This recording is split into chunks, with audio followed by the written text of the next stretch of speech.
Okay. Well, I guess this would make me nervous too. Yes, and I'm going to buy a gun right now. What 911's for? Right, yeah, but after I'm dead or my kids are dead, what good is that going to do? Well, I mean, you have the right to protect yourself, but I'm scared. I'm worried. Yeah. I mean, you're not going to get a handgun today. My ex-fiance broke Slash's jaw, dislocated my elbow, pulled my tooth out with a pair of pliers, bashed my head into the floor until I was going into a seizure, made me suffer memory loss, and I still haven't got my money. And now Slash confronted me, was going to give me my money. I didn't remember. I, being honest, couldn't take it. Told him it wasn't me. It wasn't my money. I have physical evidence now.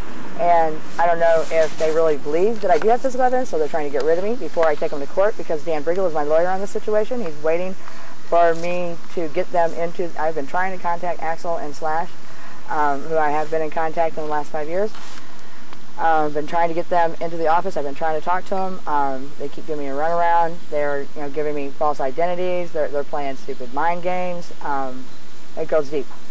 Okay. And they're threatening me.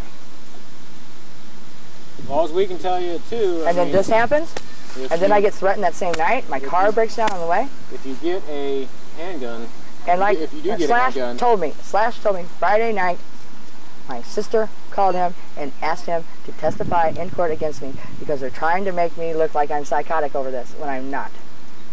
If you get a handgun, I mean, if you end up getting one, I mean, it'll take a couple weeks. But if you do get one, if you would, let us know so we know you have a handgun in the place in case we ever respond here. I don't know if I've got a couple weeks. I'm afraid that something's going to go down tonight. I would appreciate it. Well, obviously those shots were fired from over there, but I'm wondering about the one. I think someone was out in the trees. No. That one. Or they climbed on top of somebody's roof. They're all too low. So there's no way they're going to be. I don't know. I thought if you're standing on that side, they're not going to be able, with your curtains and everything, they're not going to be able to see through the trailer to hit you. I know, but you don't understand. They've got millions of dollars. I had a friend staying here who was at my house who is trying to also give me the runaround, and he's playing mind games with me too. He was staying here for a month or so, and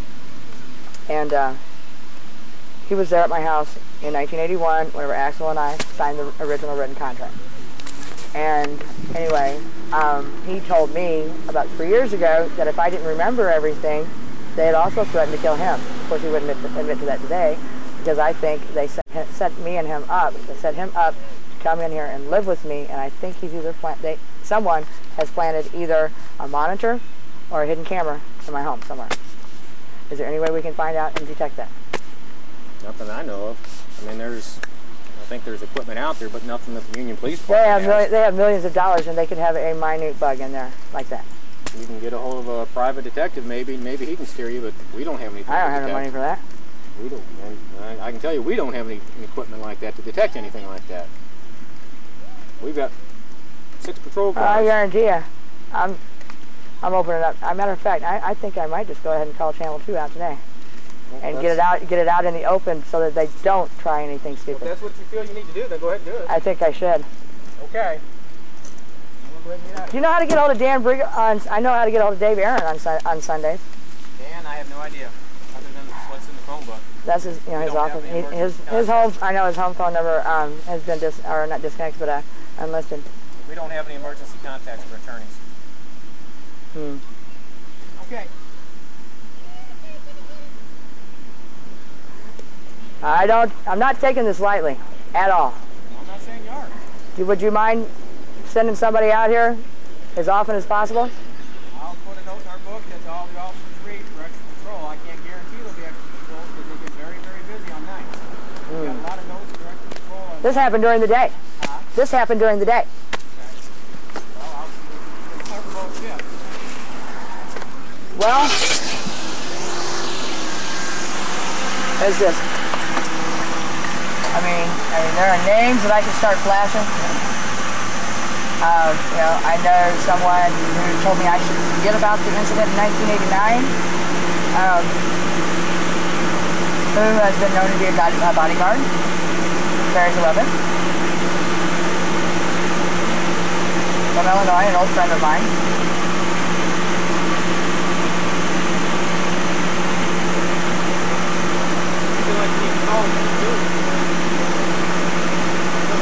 It's just, you know, and I don't know. Because I know it's deep, and I know, you know, they're trying to scare me, and they're trying, you know, I don't know. I would say maybe they want to actually kill me. I don't think this is just to scare me. I think they were trying to kill me. Because that went over my head. And the leaves fell, you know, like I said, you know, they fell. Huh? I'll put a note in her book. I'm sorry, I forgot your name. Officer Wade. Wait. Okay, I'll write that down. The officer that took the report is Officer Cap. Alright, here. Have it. I don't like being videoed. Oh, okay, alright, no problem. Videos will get them off. Okay. Thanks again, Officer Wade. When do you think the detective will be by? I can't promise that they'll be by. I said, you know, we'll pass this on to him. He's no detective. He needs to contact you, or you'll contact him. As far as when, I can't. Well, I think we need to question my nephew and my sister, you know, because, you know, I'm serious, because my nephew covered this up. I know he did. You know, he's the only one possible. You have the name of the officer captain? No. Okay. He's going to be home tomorrow? Can you write it down, please, now? In case something happens tonight? Go ahead. Okay. I'll give you his name, address. I don't have the exact address, but I'll give you the birthday. I really need to give you all this information, you know, as far as names, addresses. I need to give you Slash's address in St. Louis. I'm not going to take all that just yet. That's Officer Captain's. I'll take your nephew's name. Donald Anton Wingerter. Wingerter. Okay. Date of birth, 7/21. I get him and his sisters mixed up. One's 20s, one's 21st. Anyway, 59. He lives in, I think it's Roll Out 2, Sparta, Illinois. Lives with his sister and brother-in-law, Donna and Gerald Birchler. Birchler? Donna and Gerald, okay? My sister's name is Val Jean, actually T. Val Jean Wingerton. V-A-L is T is for Therma. Val Jean, V-A-L-J-E-A-N. Is that the reason staying with over here? Uh-huh. It's Therma Val Jean Wingerter, W-I-N-G-E-R-T-E-R. Okay. She's at 13C, Julie Lane.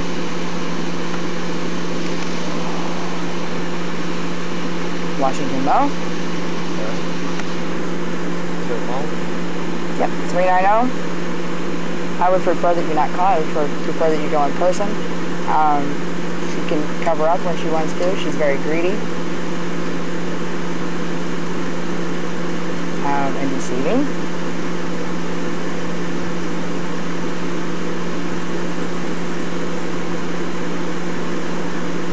Make a note that she contacted Slash of Guns N' Roses. Okay. Can you write that down for me, please? Her, Slash himself, he told me that Gene contacted him and asked him to testify in court against me to try to get my kids taken away. Do not mention that to her, please. I don't want her to know I know. Who's Jean? Because I intend to entrap her. Who's Jean? My sister. Jean? Thelma Val Jean Wingerter. She does not know that I know that. The only way she would know that is if her and Slash communicate, or the officers tell her. It's me, Slash, and you are the only ones who know. So the only way she's going to know that I know that information. So she contacted Slash, of course Slash, Jean contacted him to have her, to have him testify against you? In order to get my children taken away from me. And then after we argued, he said that he wasn't going to get involved, but then after we argued, he said when he was done with me, he would make sure that my children were taken away. And he's got enough money that he can pay off enough people to do it, and I'm going to make sure it don't happen. Okay. Because they owe me millions of dollars, and I've got the evidence, and I'm going to put it to them, and I'm going to put away whoever the hell did this. Okay. I'm serious. Well, I've had enough of this bullshit. I almost lost my life over this once. Okay, pal? Okay. And it's not happening again. All right. It almost drove me crazy. I'm not crazy. No. But I tell you what, it's just I don't know, if you've ever had anything happen to you and you've been hit on the head and suffered memory loss, you would never understand what I've been going through, trying to remember. And what people told me was not good enough. My dad always told me, do not believe anything anybody tells you, and only half of what you see. Well, I finally dug through my shed last summer and got physical evidence and proof and an 8-track recording, verbal contract and recording, the original recording of Welcome to the Jungle that was done in 1985 before the recording came out on Geffen Records. I have. And it also has a verbal agreement telling it actually, if I wanted to, the way it states, I could sue them for 100% of that song. Okay. Because the way they stated, here is your song you wrote, Jenny, and we will be back to take care of you and pay you when we get a record contract.